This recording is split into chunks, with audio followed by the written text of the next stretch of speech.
예를 들어서 이제 설명을 좀 더 해보죠. 현재는 253석이 지역구인데 논의되고 있는 패스트트랙 R는 225석으로 지역구를 줄입니다. 그 다음에 비례대표를 75석으로 만들어요. 이런 다음에 225, 그 다음에 75석이 비례대표인 그런 상태에서 연동형을 도입하고 투표를 했습니다. 그래서 제1당인 A당은 35%, 제2당인 제1야당 B당은 30%, 모 C당은 10%, 또 다른 D당은 10%, 또 다른 E당은 5%. 뭐 어느 정도 지금 시뮬레이션 결과랑 너무 멀지 않은 제가 가상 투표치를 내놓았죠. 예를 들어 이런 득표율을 했다고 가정해 보죠. 자, 그러면 최종 결과가 이 득표율, 정당 득표율에 따라 결정되기 때문에 A당은 무조건 어떻게? 115석, B당은 계산해 보면 30%이기 때문에 90석, C당은 30석, D당은 30석, E당은 15석이 무조건 떨어져야 되는 것입니다. 이게 연동형의 실체입니다.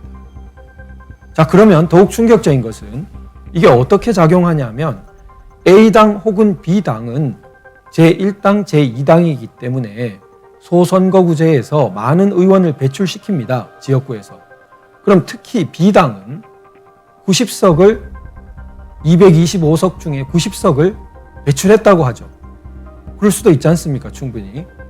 그럼 90석을 배출하고 나면 이미 자신이 받을 몫을 다 받아버린 거예요. 그러니까 비례대표 의원이 어때요?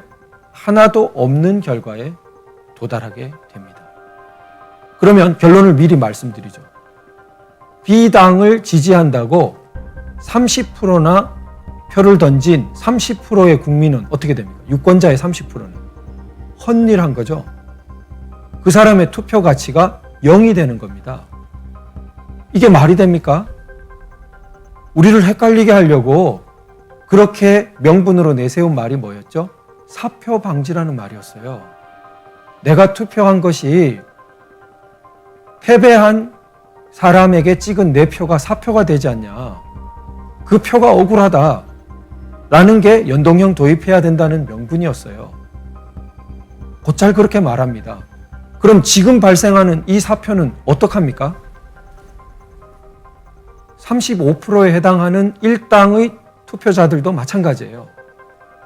그 사람들도 35%나 찍었지만 그 정당 투표는 전부 가치가 1도 아니고 0이에요. 0.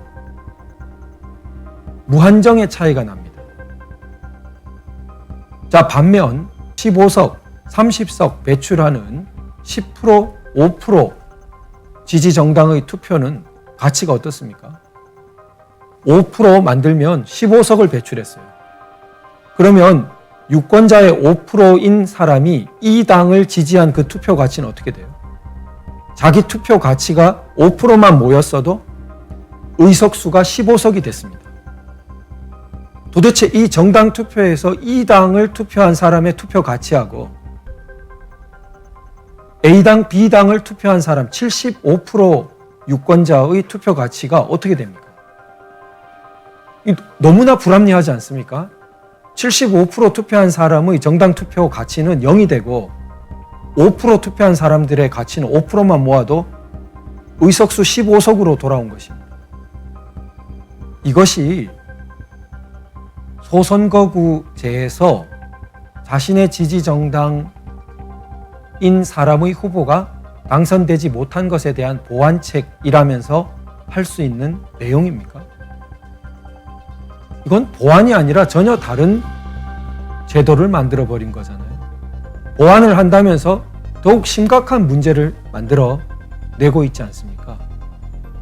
평등 선거를 위해서 사표 방지를 한다는 그런 내용을 말하면서 사실은 다수자가 결정되는 데 있어서 그걸 다 사표라고 해버리면 민주주의를 도대체 나중에 어떻게 결정합니까? 그런 모든 걸 사표 취급하면 그런 건 사표가 아니잖아요. 결정을 하기 위해서. 자, 그런 지금 단적으로 문제가 발생합니다.